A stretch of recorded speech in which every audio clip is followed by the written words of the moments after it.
In the FAA's most recent attempt to rein in drone users, traditional model aircraft pilots would bear the brunt of the proposed rules.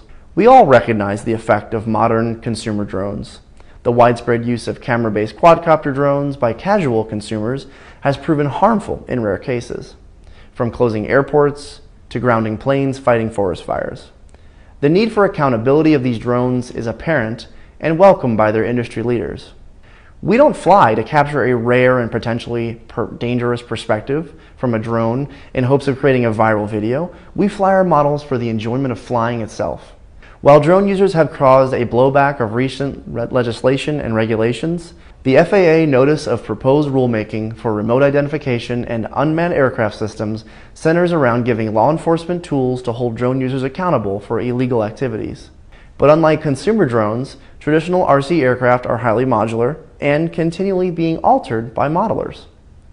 The FAA's clearly stated goal is protecting the national airspace from recent unmanned aircraft threats, and their proposal cites numerous examples of drone users creating severe safety risks and violating protected airspace.